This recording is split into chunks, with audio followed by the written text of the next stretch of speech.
오늘 우리에게 주시는 말씀은 누가복음 7장 18절에서부터 우리 35절까지 말씀입니다.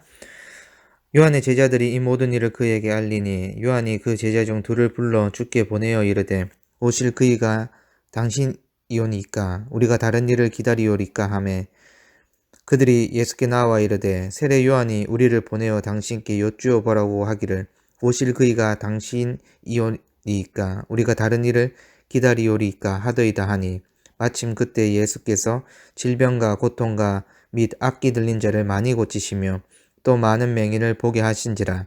예수께서 대답하여 이르시되 너희가 가서 보고 들은 것을 요한에게 알리되 맹인이 보며 못 걷는 사람이 걸으며 나병 환자가 깨끗함을 받으며 기먹은 사람이 들으며 죽은 자가 살아나며 가난한 자에게 복음이 전파된다 하라. 누구든지 나로 말미암아 실족하지 아니하는 자는 복이 있도다 하시니라.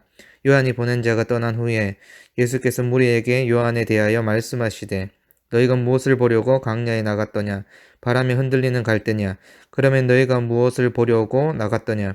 부드러운 옷 입은 사람이냐? 보라, 화려한 옷을 입고 사치하게 지내는 자는 왕국에 있느니라. 그러면 너희가 무엇을 보려고 나갔더냐? 선지자냐? 옳다. 내가 너희에게 이르노니 선지자보다도 훌륭한 자니라. 기록된 바 보라, 내가 내 사자를 내 앞에 보내노니 그가 내 앞에서 내 길을 준비하리라 한 것이 이 사람에 대한 말씀이라.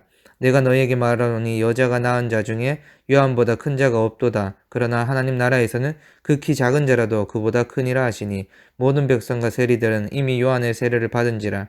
이 말씀을 듣고 하나님을 어렵다 하되 바리새인과 율법 교사들은 그의 세례를 받지 아니하므로 그들 자신을 위한 하나님의 뜻을 저버리니라. 또 이르시되 이 세대의 사람을 무엇으로 비유할까? 무엇과 같은가? 비유하건대 아이들이 장터에 앉아 서로 불러 이르되 우리가 너희를 향하여 피리를 불어도 너희가 춤추지 않고 우리가 곡하여도 너희가 울지 아니하였다 함과 같도다. 세례 요한이 와서 떡도 먹지 아니하며 포도주도 마시지 아니하며 너희 말이 귀신이 들렸다 하더니 인자는 와서 먹고 마시매 너희 말이 보라 먹기를 탐하고 포도주를 즐기는 사람이요 세리와 죄인의 친구로다 하니 지혜는 자기의 모든 자녀로 인하여 옳다함을 얻느니라. 아멘. 여러분, 우리 모두는 예수님에 대한 기대가 있습니다. 아마도 그 기대함은 예수님께서 나의 상황과 처지를 아시기 때문에 조금 더 나은 방향으로 회복시켜 주시겠지라는 기대함일 것입니다. 이러한 기대감은 우리의 상황과 환경이 어렵고 힘들 때 더 클 것입니다. 여러분, 본문에 등장하는 세례 요한에게도 어려움이 닥쳤습니다. 세례 요한은 정직하고 진실한 자였기 때문에 헤롯 안티파스 왕과 그의 이복 조카였던 헤로디아의 혼인을 끊임없이 비판했습니다. 세례 요한은 이 일로 인해서 헤롯 안티파스의 미움을 받게 되었고 감옥에 갇히게 되었던 것입니다.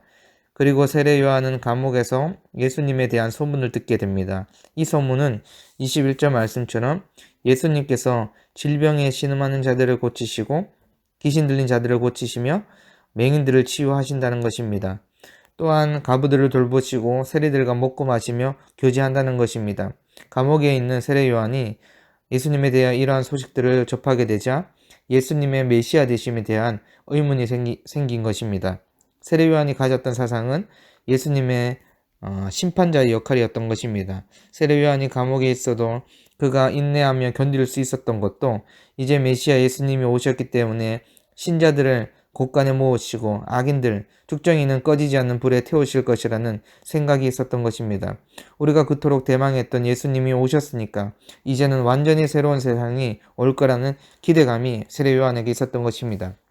그런데 감옥에서의 하루 이틀이 지나고 며칠이 지나도 예수님에 대해 들려오는 소문은 예수님께서 가부를 돌보시고 세리들과 교제하시고 맹인들을 치유하시며 귀신을 쫓아낸다는 것이었습니다. 그러니 감옥에 갇혀있는 세례 요한이 예수님에 대한 의문이 생겼던 것입니다. 그래서 제자 중에 2명을 예수님께 보냅니다. 그리고 예수님께 묻습니다. 오실 그이가 당신이오니까 우리가 다른 일을 기다리오리까 하매 그러자 예수님께서 말씀하시죠. 22절입니다. 예수께서 대답하여 이르시되 너희가 가서 보고 들은 것을 요한에게 알리되 맹인이 보며 못 걷는 사람이 걸으며 나병 환자가 깨끗함을 받으며 기먹은 사람이 들으며 죽은 자가 살아나며 가난한 자에게 복음이 전파된다 하라. 여러분, 이 말씀을 들은 세례 요한은 아마도 두 손 두 발 다 들었을 것입니다. 여러분, 위에 언급된 말씀은 이사야 61장 1절과 2절의 말씀을 요약한 말씀입니다.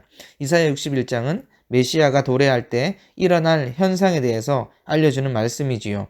지금 예수님께서 그 말씀을 하고 있는 것입니다. 즉 예수님께서 전하는 이 말은 구약 성경의 예언이 자신을 통해 성취되고 있음을 말씀하고 있는 것입니다. 그러면서 예수님께서 23절에 뭐라고 말합니까? 누구든지 나로 말미암아 실족하지 아니하는 자는 복이 있도다 하시니라. 여러분, 우리는 세례 요한이 그랬던 것처럼 예수님에 대한 기대감이 있습니다. 예수님을 통해 완전히 새로운 세상이 열리게 될 것을 기대하기도 합니다. 그런데 여러분, 이미 예수님을 통해서 새로운 세상은 우리에게 열려져 있습니다. 병자들이 치유되고 가난한 자들에게 복음이 전파되는 역사가 예수 그리스도를 통해서 일어나기 때문입니다. 그러니 예수님은 하나님이 보내신 구원자시요 하나님의 아들이신 것입니다. 오늘 또 예수님에 대한 의심 없이 확신함으로 평안과 복을 누리기를 원합니다. 이제 요한을 보낸 두 명의 제자들이 떠난 후에 예수님께서 무리들에게 세례 요한에 대해서 말씀하시는데요. 27절입니다. 기록된 바 보라, 내가 내 사자를 내 앞에 보내노니 그가 내 앞에서 내 길을 준비하라 한 것이 이 사람에 대한 말씀이라. 여러분, 예수님께서 세례 요한에 대하여 뭐라고 말합니까?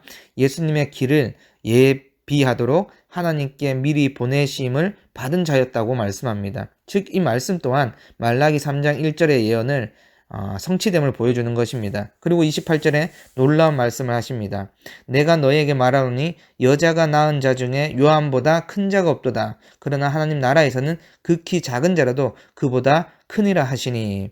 여러분, 예수님께서는 위대한 임무를 수행한 세례 요한을 여자가 낳은 자 중에 가장 큰 사람이라고 말씀합니다. 그러나 하나님 나라에서는 극히 작은 자라도 그보다 큰 자라고 말씀합니다. 즉 하나님 나라의 백성은 가장 보잘것없는 자라도 예수님의 오심을 준비한 세례 요한보다 더 큰 자라고 말씀하는 것입니다. 따라서 우리는 메시아 예수님의 오심을 통해 주어진 은혜와 복이 얼마나 위대하고 놀라운 것인지를 생각해 볼 수 있습니다. 여러분, 우리가 세례 요한이 어떤 인물인지에 대해서 잘 알잖아요. 그가 얼마나 위대한 인물인지 말 안 해도 우리는 알고 있습니다. 그런데 예수님을 통해 하나님 나라를 확신하고 누리는 사람은 세례 요한보다 더 큰 자라고 말씀하는 것입니다. 즉 이 말은 우리가 세례 요한보다 더 위대하다, 더 낫다라는 의미라기보다는 예수님을 통해서 펼쳐지는 하나님 나라 백성이 되는 것이 어떤 의미인지 너희가 아느냐라고 묻는 것입니다. 예수 그리스도를 통해서 주어진 은혜와 복이 얼마나 위대하고 놀라운 것인지를 강조하고 있는 것입니다. 그러니 예수님께서 24절에서 26절에 무리들에게 너희가 무엇을 보려고 강야에 나갔더냐라고 세 번이나 물었던 것입니다. 지금 예수님께서는 무리들에게 세례 요한을 따르는 것보다 더 중요한 일은 바로 하나님 나라에 들어가는 것임을 말씀하고 있습니다. 여러분, 그래서 예수님을 통해서 성취된 하나님 나라 백성이 되었다는 것은 사실은 모든 것을 다 소유하고 있다고, 다 받았다고 봐도 무방합니다. 극히 작은 죄라 할지라도 본인이 하나님 나라 안에 있다면 예수님의 충만한 복을 다 누리는 상태인 것입니다. 그런데 문제는 우리의 믿음입니다. 우리가 이러한 흘러넘치는 은혜의 시대를 살아감에도 불구하고 감사하지 아니하고 은혜를 누리지 못하고 예수님에 대한 의심이 생기면 어떻게 될까요? 예수님을 알지도 믿지도 않았던 사람들이 33절과 34절에 뭐라고 말합니까? 세례 요한이 와서 떡도 먹지 아니하며 포도주도 마시지 아니하며 너희 말이 귀신이 들렸다 하더니 인자는 와서 먹고 마시며 너희 말이 보라 먹기를 탐하고 포도주를 즐기는 사람이요 세리와 죄인의 친구로다 하니. 여러분, 당시 사람들은 세례 요한은 먹고 마시지 않으니 귀신이 들렸다고 하고 예수님은 먹기를 탐하는 죄인의 친구라고 비난하고 있는 것입니다. 여러분, 그래서 우리가 예수님께서 성취하신 하나님 나라를 이해하지 못하면 예수님에 관련된 것이 다 마음에 들지 않을 것입니다. 예수님을 비난하게 될 것입니다. 왜 그렇습니까? 하나님 나라가 세상 속에 임했다는 의미를 모르기 때문입니다. 하나님 나라가 예수 그리스도를 통해서 이루어졌다는 사실을 모르기 때문입니다. 그리고 신자들이 하나님 나라 안에 있다는 것이 얼마나 큰 은혜인지 모르기 때문입니다. 그러나 여러분, 하나님 나라는 예수 그리스도를 통해 성취되었고 주님의 백성들을 통해 입증될 것입니다. 35절 말씀을 쉬운 성경으로 읽어드리겠습니다. 그러나 하나님의 지혜는 그것을 받아들이는 사람에 의해서 옳다는 것이 입증된다. 그렇습니다, 여러분. 구약에 오실 메시아는 맹인들이 보게 되고 죽은 자가 살아나며 가난한 자들의 복음이 전파된다는 사역으로 입증되었습니다. 이 사실을 믿는 자들은 하나님 나라의 지극히 작은 자라 할지라도 사실은 가장 큰 자이며 가장 큰 복을 얻은 자임을 기억하시기 바랍니다. 오늘도 하나님의 지혜인 예수 그리스도를 받아들임으로 인해 하나님 나라의 풍성함을 입증하여 세상이 줄 수 없는 복을 누리는 우리 모든 비전교회 성도분들 되기를 소망합니다. 하나님 아버지 감사합니다.